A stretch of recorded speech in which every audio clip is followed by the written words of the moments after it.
Have you ever thought your mom was annoying? Annoying when she called every single day just to check on you. Annoying when she kept reminding you about the little things, like bringing in an umbrella. Even annoying when she'd just quietly wait for you to come to the dinner table. Back then, I really felt she was a bother. I was young, busy, and so desperate for my own space.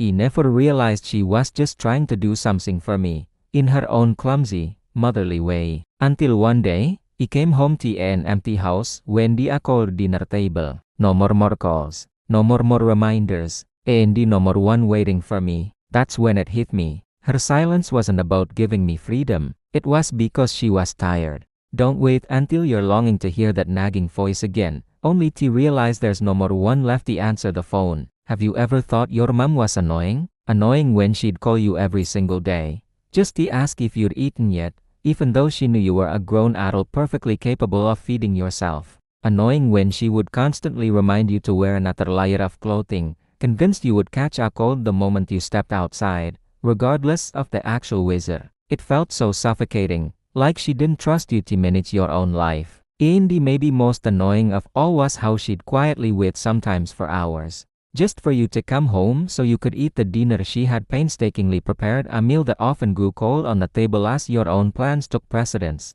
Back then, in the whirlwind of my youth, I genuinely felt she was a bother. Every call felt like an intrusion, every reminder a critique of my independence.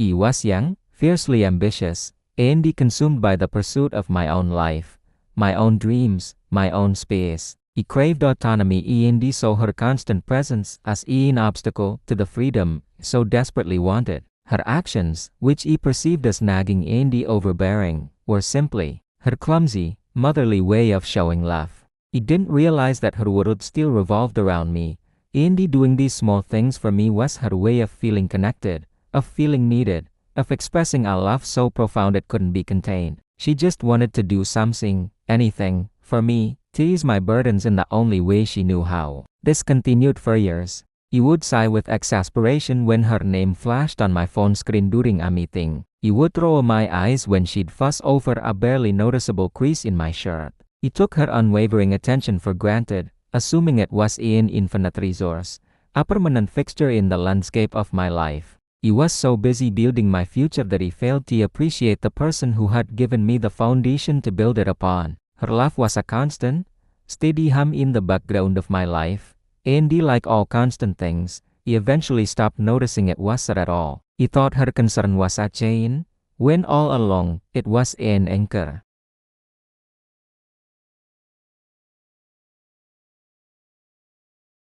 Until one day, the familiar rhythm of my life was broken by an unnerving silence. I came home from a long, grueling day at work, expecting the usual scene, but the house was still. I walked into the kitchen to find a cold, empty dinner table. The comforting aroma of her cooking was absent, replaced by a sterile, unfamiliar emptiness. My phone, which had been silent all day, remained so.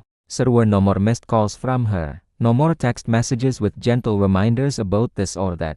There was no more one waiting by the window, no more soft footsteps approaching to ask about my day. There was just nothing. That's when the chilling realization washed over me, a wave of cold dread that settled deep in my bones. I finally understood. Her sudden silence wasn't a deliberate act to give me space, as I had so often wished for. It wasn't a lesson in appreciating her, or a passive-aggressive punishment for my neglect. It was because she was tired, deeply, utterly tired. Tired of waiting for a daughter who was always too busy. Tired of offering care that was met with annoyance.